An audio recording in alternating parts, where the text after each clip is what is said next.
¿Qué estrategia le recomendarías a una persona de 20 a 50 años que lo que su objetivo es ese medio plazo, ese dominar, o sea, no va a hacer day trading como tal, porque no tiene ese tiempo de 5 horas al día para poder hacer trading bien hecho, pero sí que quiere ese sobresueldo, sí que quiere esa forma de a ver cómo consigo rentabilizar el dinero que voy ahorrando con mi trabajo, pero no quiero dedicarle todo el tiempo. Ya me entiendes, que está ahí en ese punto intermedio entre el trading o el fondo indexado en el que lo meto la aportación cada mes, automatizo la inversión y no hago absolutamente nada.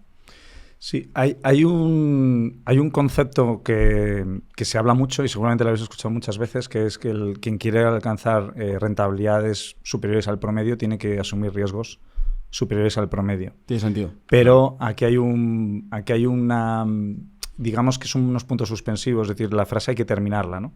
Y la frase es, puedes conseguir rentabilidades superiores al promedio, que eso puede llevar, por ejemplo, a un ingreso extra, y ahora hablaremos un poco, pues, quizás de las vías en las que se puede lograr o las que se puede apalancar una persona para conseguir ese ingreso extra, pero para conseguir ingresos superiores al promedio solo necesitas formación y que esa formación te permita asimilar la información que recibes de una forma que entiendas dos puntos importantes, ¿no?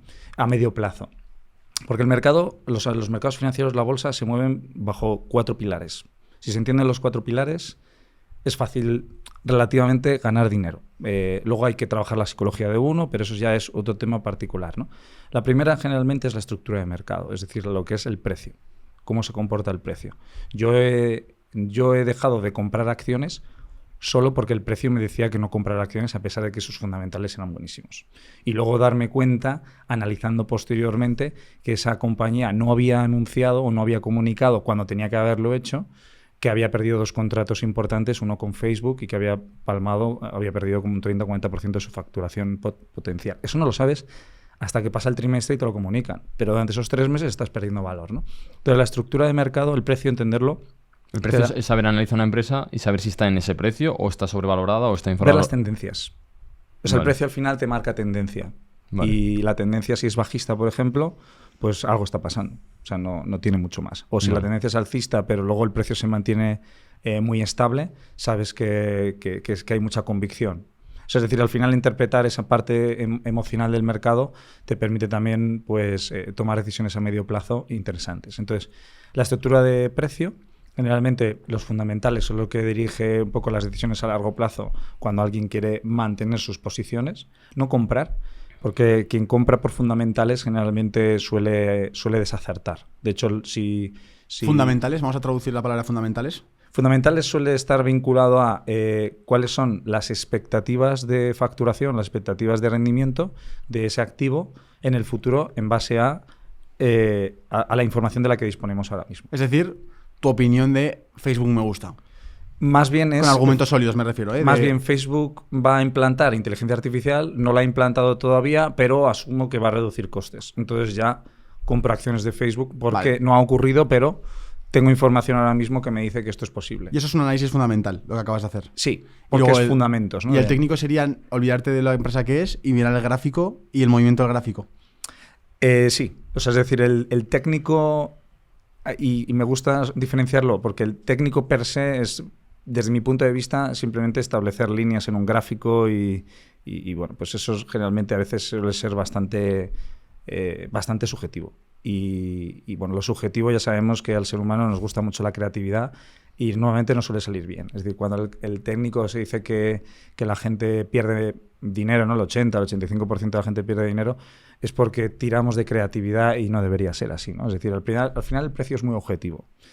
Si tú observas que hay una tendencia en un momento donde todo el mundo cree que la acción o esta compañía tiene que caer y cuando cae vuelve a resurgir el precio hacia arriba, el mercado, la mano invisible de Adam Smith, que finalmente son todos los agentes del mercado, te están diciendo, oye, me parece que en esta caída el precio estaba muy barato y he vuelto a comprar y ha recuperado. Es decir, básicamente lo que te están diciendo es, hay mucha convicción sobre este activo. Puede pasar, por ejemplo, con Bitcoin. Bitcoin lleva 2 años y medio subiendo y que cada mínima corrección que tenía la estaban comprando y el mercado tendrá sus motivos, ¿no? De hecho, a veces pasa que cuando cuando traslado esto, por ejemplo, a la comunidad de inversores y de traders que tenemos en Conquer Finance, se lo comunico y les digo, yo os puedo pasar una tesis, una idea de inversión para la semana, porque hacemos ideas de inversión cortoplacistas, es decir, todas las semanas establecemos un storytelling para el largo plazo y para el medio plazo, y les digo, pero si esa semana un activo que estamos invirtiendo decide hacer exactamente lo contrario, entonces yo o he interpretado mal la información, entonces el precio es el que tiene razón, porque al final los inversores son los que, o sea, lo que es las agentes del mercado, los participantes, son los que realmente tienen la última palabra, porque son ellos los que están diciendo esto vale más. Yo puedo decir esto vale menos, pero ese ego me lo tengo que tragar y decir, al final esta gente tiene razón. Otra cosa es que yo, esos fundamentales, esa valoración que yo le doy a ese activo, vaya en consonancia o esté alineada con lo que está pasando con el precio. En ese momento, entonces, la convicción de tu operación o de tu idea de inversión o de idea de trading generalmente suele ser, sueles tener que dejarla correr. Es decir, donde viene siempre la típica frase de corta rápido las pérdidas, deja correr los beneficios. Y entonces muchas personas, y de hecho en la parte de psicología se habla de la aversión a la pérdida, en el caso de dejo correr los beneficios, pero ¿y si se da la vuelta? ¿No?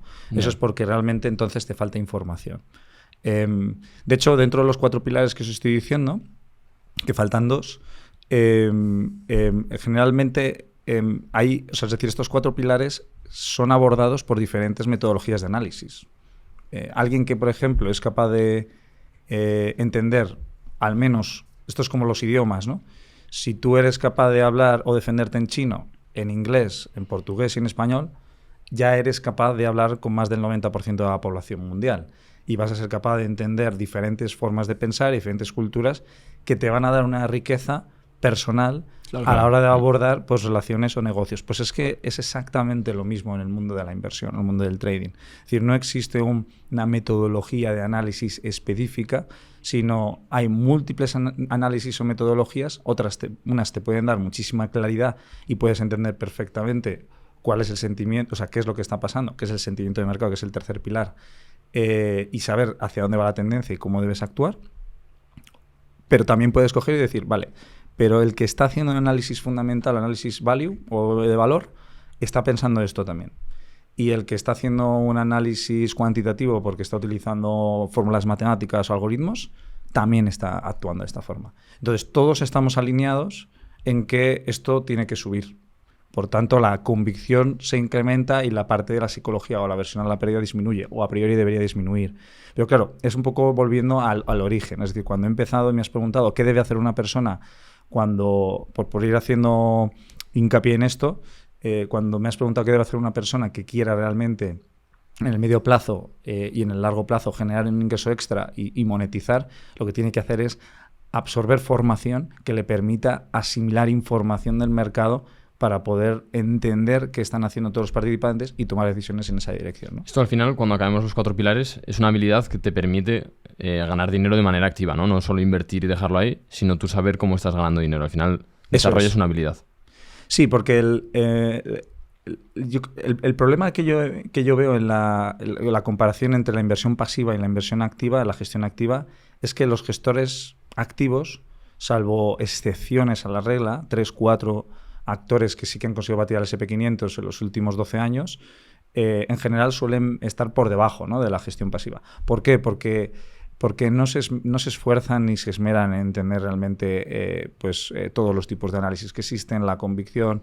A mí me llama mucho la atención y he escuchado algunos podcasts donde escucho divulgadores y analistas y gestores muy reputados, gente que tiene mucha experiencia y que lleva tiempo en esto, y que de repente te sueltan y te dicen hemos invertido o hemos gestionado posiciones en este sector porque entendemos que hay una colateral aquí y esto todavía no lo ha visto la gente. Y claro, cuando yo escucho eso digo, ahí es donde reside el fallo de los gestores activos, que es el considerar que la gente algún día verá eso, cuando realmente los mercados financieros... Claro, los mercados financieros o la bolsa al final es la economía de la atención. Nvidia llega a capitalizar 4 trillones porque es quien tiene los focos, ¿sabes? Yeah. Nvidia en su momento también tenía una escasez de microchip y una sobredemanda de microchip brutal, y sin embargo Nvidia no estaba a los niveles que estaba ahora, ¿no? Y lo tenía, de hecho, no sé si os acordáis, con la escasez por la parte del COVID, cuando había escasez de microchips y encima sí existían estas restricciones de comercio entre Estados Unidos y China, ya con Biden, las PlayStation, era imposible comprar una PlayStation 5. Es verdad. Era imposible. Sí.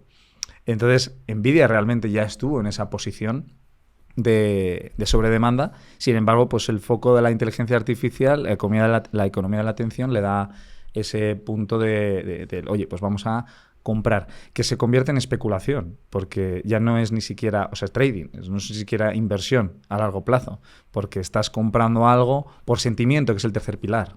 El tercer pilar es el sentimiento de mercado.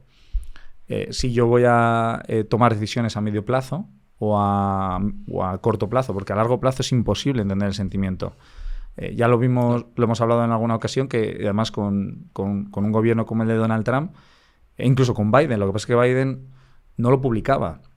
Donald Trump lo publica todo. De hecho, es un bocazas, porque se le había atribuido una forma de negociar con países que se le atribuía como si fuera un genio, y luego ves que está actuando de la misma forma con sus instituciones dentro del país. Por tanto, ya empiezas a dudar si realmente este señor es un genio o es un estúpido, ¿no? Pero esto al final lleva a que el mercado, como no lo sabe, tiene sentimientos encontrados. Digo, ¿qué voy a hacer? Es decir, invierto, compro, no compro, salgo, me protejo con opciones, con futuros, es decir, me cubro las posiciones, hago cosas complejas.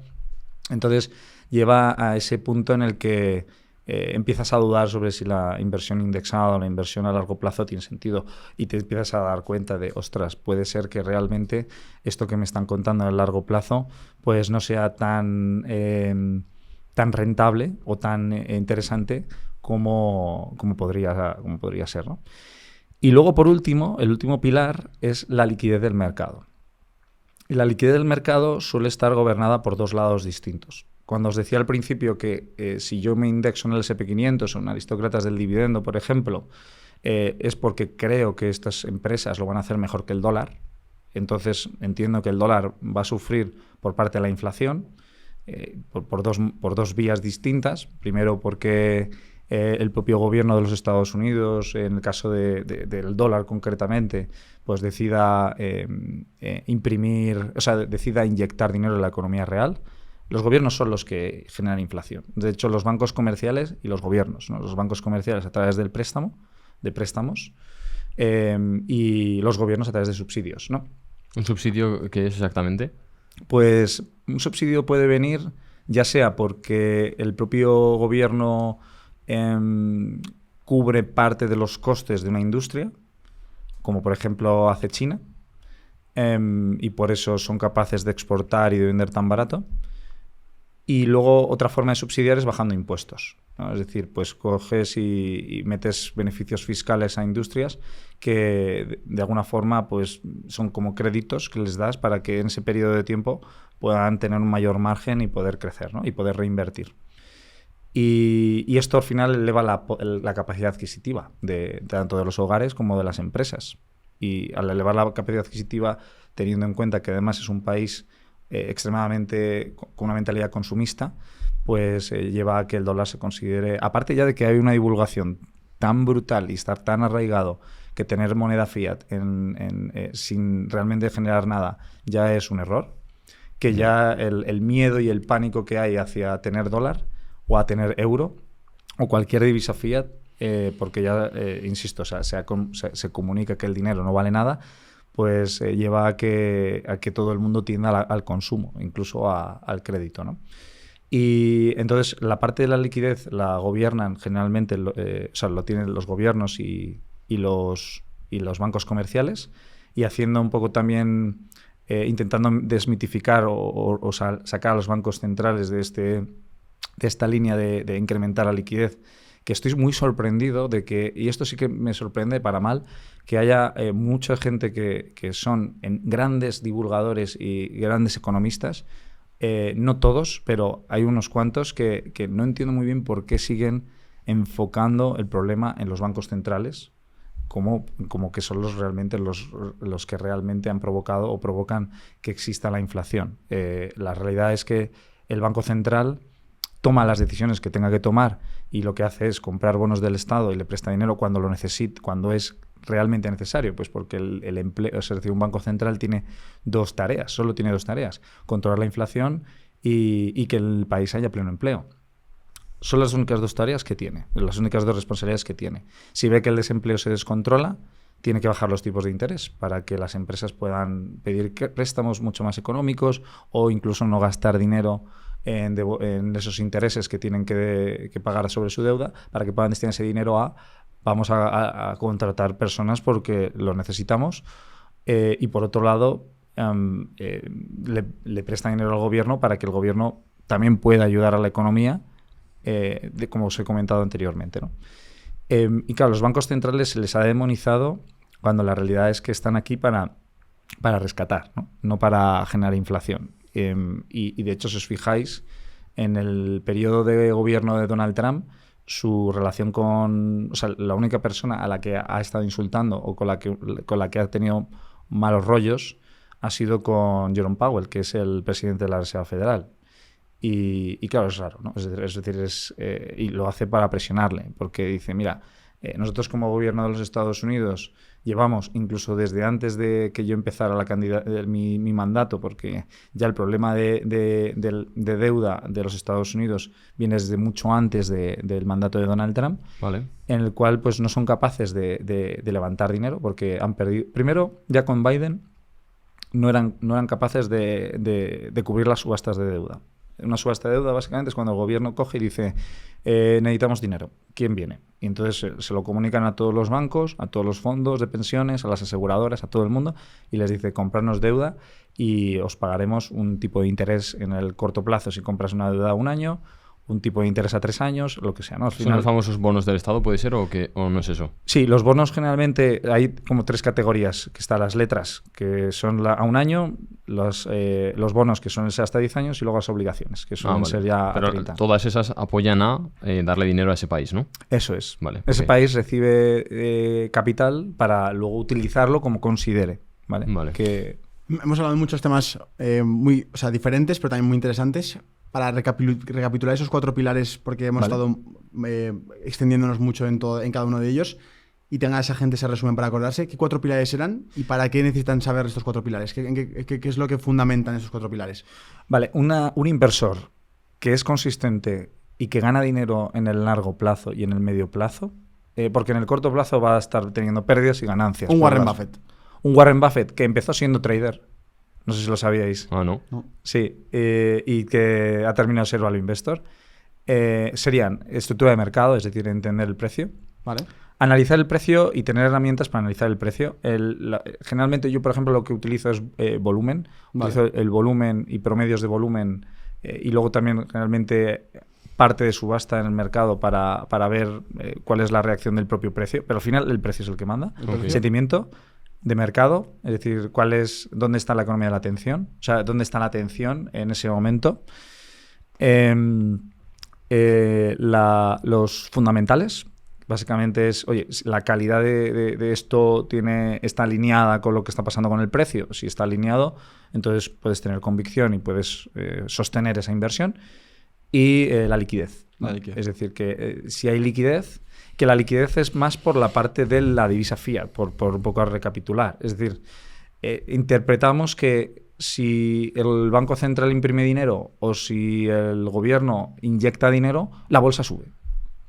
Porque es una idea que entra dentro de la parte de sentimiento.